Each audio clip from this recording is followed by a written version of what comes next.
Good evening. The principal of Edinburgh University says there needs to be a radical change to the way Scottish students are funded. Sir Peter Matheson's comments come as higher education here has been hit by a drop in fee-paying international students, as well as rising costs. Ministers insist tuition fees will not be brought back. Here's our business and economy editor, Douglas Fraser. A grand old institution with a modern world-class reputation, bringing students and staff flocking to the Scottish capital. Edinburgh University has nearly 50,000 students, and its staff numbers have grown rapidly to more than 18,000 in 500 buildings. The idea that everyone has their own territory and nobody else should ever come into it, I think that is something that we need to get away from. Its principal and vice-chancellor says income is not rising fast enough to meet expenditure, so he's targeting £140 million in annual savings. Immigration, geopolitics, national insurance, inflation, supply chain issues, costs of utilities, etc. All of those things are beyond our control, but there are some things which are within our control, and that includes the way we spend our money and also the way we do things. We think we've got a lot of duplication and inefficiencies. While he's not intending to close departments or cut student numbers, some courses will be closed to new entrants, and he's not ruling out compulsory redundancies. Edinburgh is not alone in this. Aberdeen University announced cuts this week, joining Robert Gordon's facing strike action, and Dundee with a severe crisis and a question mark over its survival. Universities are in trouble. They've come to depend on foreign student fee income to subsidise Scottish students. While the Scottish Government pays roughly £7,500 per student, those from the rest of the UK pay £2,000 more in fees, still not thought to be enough. From China, India and Nigeria, much higher fees are welcome but not reliable income. The system needs more money. So it either needs more money from government, if they want to prioritise this over them. I mean, there are many calls on the public purse. There are other options, a hybrid system where some people pay fees and some don't, or a graduate contribution. There are various other models. If you want to maintain a system of the current size and the current quality, you have to fund it properly, and at the moment it's not funded adequately. What are you saying is the consequence of not addressing the issue that you're raising? You only have to look an hour and a half north of here to see what happens. The University of Dundee has been proven to be very fragile when their international student recruitment dramatically fell. I think it would be a tragedy for Scotland if other universities were to get themselves into a similar situation. The Scottish Government says it's open to exploring new ways of funding higher education, but not to introducing tuition fees payable by Scottish students. Douglas Fraser, reporting Scotland, Edinburgh. 3 people have been charged in connection with drugs and firearms offences in Edinburgh. Officers seized a number of weapons, including a firearm, after a raid in Crewe Road Gardens yesterday. 2 men, aged 41 and 61, and a 17-year-old woman are to appear at Edinburgh Sheriff Court tomorrow. With policing, extensive inquiries are ongoing. The arrest comes in the middle of a number of gang-related incidents in Edinburgh and Glasgow. The Scottish Conservative leader says he's not going to attend an anti-right-wing summit being held by the First Minister next week. Russell Finlay's dismissed it as a talking shop. Here's our political correspondent, Andrew Kerr. The First Minister announced the summit at the end of February with this warning. Storm clouds are gathering, we can all see them. The threat from the far right is real.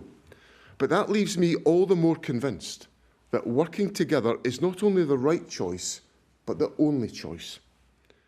John Swinney's holding the gathering in Glasgow on Wednesday. Civic Scotland representatives are invited and political parties, but not Reform UK. Nigel Farage is firmly in the First Minister's sights. Reform UK described the summit today as desperate and anti-democratic, saying the political establishment's worried about them smashing the Holyrood consensus.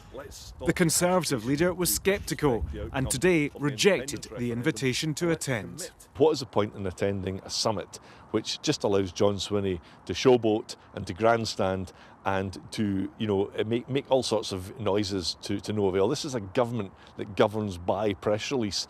Get on with the job. Get on with governing Scotland. The First Minister urged him to think again, saying, "I'm disappointed that you appear to be searching for reasons not to take part in this important discussion. I hope that you will reflect, put aside politics and agree to take part." The summit and the reaction to it highlight shifting divides in Scottish politics. Andrew Kerr, reporting Scotland. Football now, and after being knocked out of the Europa League, Barry Ferguson has urged his Rangers team to finish the domestic season as strongly as possible. The 2-0 quarter-final defeat to Athletic Bilbao in Spain means hopes of silverware this campaign are over for the Ibrox side. Sometimes you've got to hold your hands up and just say, right, the better team won on the night, and we need to lick our wounds. It's going to be a tough few days, but we need to be ready to come back fighting and ready to work. And finish the season, as I mentioned, as strongly as possible. Because overall, as we all know, it's been a really disappointing season. St Johnstone manager Simo Valakari says this weekend's Scottish Cup semi-final against Celtic is a day where miracles can happen and heroes can be born. The Perth side go into the match as massive underdogs, but take confidence from the fact they defeated Celtic in the Premiership just 2 weeks ago. Yes, we play against the champions to be. We play the team who wants to win the treble, this season. But at the same time, we want to get to final as well. So we need to play it. And yes, we know we need to, again, play close to perfect game. We need to do a lot of good things. We need to have heroes on the field. It's a game we can go and enjoy. And then at the same time, it's football. Anything can happen, both ways. The semi-finals get underway tomorrow with Hearts against Aberdeen live on BBC One Scotland. St Johnstone Celtic kicks off at 3 on Sunday with highlights shown later. Time now for the weather with Judith. Thank you very much. A very good evening to you. Well, a beautiful day across Shetland, and actually they're going to hang on to a lot of decent weather over the next couple of days. But we have had a bit of a headache with the rain this week, wondering where it's going to land. And here it is. It's landed right across the country at the moment, heaviest across western Scotland. Some heavy bursts through Argyll as we head through this evening. In the east, it will turn drier overnight. And the north not looking too bad either. The Northern Isles too. Some clear spells here. Lows generally of around about the 6 Celsius mark. Now into tomorrow, we still have that rain lying across western Scotland. Drier in the east. It gradually becomes confined to the east coast. Bits and pieces of rain for western coastal areas, I should say, but turning heavier over the Western Isles and indeed Skye. We'll see some brightness coming through for the northeast, down towards the borders, and across the Northern Isles, a few brighter spells too, with just the odd passing shower over Shetland. A cold feel in that northerly wind direction. Then on to Easter Sunday, cloudy initially, but it promises to brighten up. Any rain over the northwest will clear, and then Easter Monday, a lot of cloud around, but actually dry on balance. That's your forecast. Thank you very much, Judith. That is all for now. Anne McAlpine will be here with your late news at around 10:20. But until then, from everyone on the team, enjoy your evening. Bye-bye.